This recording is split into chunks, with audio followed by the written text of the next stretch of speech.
व्यापारियों से रंगदारी मांगने के मामले में आज एक प्रेस कॉन्फ्रेंस हुई। इसमें बताया रहा कि थाना मर्राक पुलिस ने एक बड़ी कामयाबी हासिल की है, जहां रंगदारी मांगने वाले 3 अभियुक्तों को पुलिस ने गिरफ्तार किया है। तमंचे भी बरामद हुए। अब छोलिया हो या लोबिया, सफेद चने या काले चने, सबको मजेदार बने। बातचीत करने के लिए मेरे साथ में डीएसपी इगलास महेश कुमार जी मौजूद है। सर, क्या कहेंगे, किस तरीके का ये गैंग था और कैसे रंगदारी मांग करते थे और कैसे प्रकाश में आए? जी, थाना मर्राक पुलिस और साथ ही साथ क्रिमिनल इंटेलिजेंस देहात द्वारा एक अभियान चलाया गया है, जिसमें गैंग जिसको गिरफ्तार किया है वो उसमें 3 व्यक्ति हैं। जो अभी आरिफ है जो जनपद कासगंज का रहने वाला है, और जो बबलू है वो थाना गांधी पार्क जनपद अलीगढ़, साथ ही साथ धर्मेंद्र थाना कुवारसी अलीगढ़ का रहने वाला है। इनको पकड़ा है।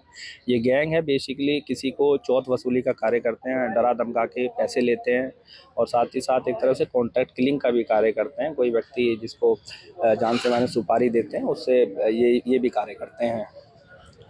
तो सर, क्या लग रहा है कि इनका आपराधिक इतिहास क्या है और अब तक इन्होंने कितने अपराध टोटल लगभग किए होंगे? जी, ये बेसिकली मैंने बताया कि प्रॉपर गैंग है और इनका आपराधिक इतिहास बहुत ही लंबा है। बबलू जो नाम का व्यक्ति है जो थाना गांधी पार्क का रहने वाला है, वो हिस्ट्री शीटर है। एटा और जनपद अलीगढ़ के विभिन्न थानों में इस पे बड़े बड़े हीनियस क्राइम के मुकदमे दर्ज हैं, जैसे हत्या का, लूट का, चोरी का, ऐसे मुकदमे दर्ज हैं। जो आरिफ है जो जनपद कासगंज का रहने वाला है, उस पर भी लूट और हत्या जैसे मुकदमे जनपद कासगंज और एटा में भी दर्ज हैं।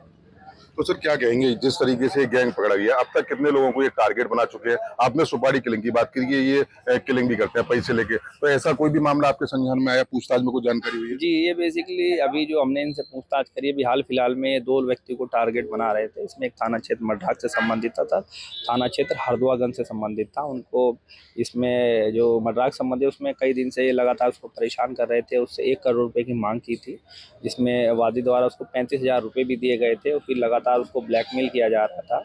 और जो दूसरा व्यक्ति जो मैंने बताया कल एक घटना हुई थी, उसमें इसी गैंग द्वारा उससे भी जानलेवा फायर किया गया था, और फिर दूसरे वादी को बताया गया देखिए हमने इस पे भी फायर करा है, अगर आप हमें और पैसे नहीं देंगे तो हम आपको भी मार देंगे। मतलब डरा धमका कर ये लोग पैसे दे देते और गोलियां भी चलाए। जब व्यक्ति परेशान हो गया, वादी परेशान हो गया, तब उसने पुलिस में मजबूरन उसने अपनी कंप्लेन लिखवाई। उसके बाद पुलिस एक्शन आई, जिसमें इंटेलिजेंस विंग मैंने बताया और थाना मर्राक बहुत ही तत्परता से कार्य लिया, बहुत जल्दी संज्ञान लिया है, और उनको उनकी रात में ही अरेस्टिंग करके उनको गिरफ्तार जेल भेजा जा रहा है। तो सर, ये अभी 3 लोग गिरफ्तार किए हैं, इसमें और भी कोई ऐसे लोग हैं? ये गैंग लोकल का है, अंतर्राज्यीय, या कहीं भी जाके किलिंग वगैरह करता था? जी, इसको जैसे मैंने बताया इन पे एटा और कासगंज में भी मुकदमे दर्ज हैं, और ये बेसिकली इसमें 3 व्यक्ति पकड़े गए हैं, जिसमें आरिफ और बबलू एक तरह शार्प शूटर है, शूटिंग का मान्य कार्य करते हैं, और जो ये धर्मेंद्र है और अभी एक व्यक्ति और फरार है, बेसिक षड्यंत्रकारी है, वो एक मास्टरमाइंड है। वो बताते हैं कि किस व्यक्ति को मारना है।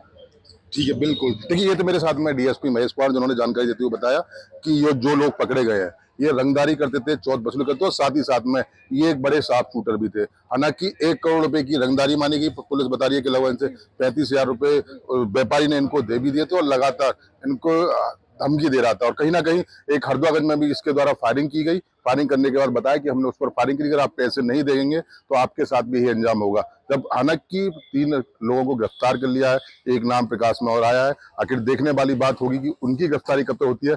लेकिन अगर जनता की बात करें तो ऐसे शार्प शूटर और जो चौथ वसूली वाला गैंग था वो आज पुलिस के हत्थे जरूर चढ़ा है। अब देखने वाली बात होगी कि जो अगला आरोपी फरार है उसे इगलास मर्राक पुलिस आखिर कब तक गिरफ्तार कर पाती है, ये तो सिर्फ आने वाला वक्त बताएगा। मैं सहयोगी धन्यवाद के साथ मोहित गुप्ता, TV9 अलीगढ़। ये है सीक्रेट रेसिपी MDH का जीरा सिर्फ जलजीरा मसाला। जीरा सिर्फ MDH का जलजीरा, जीरा सिर्फ MDH का जलजीरा, जीरा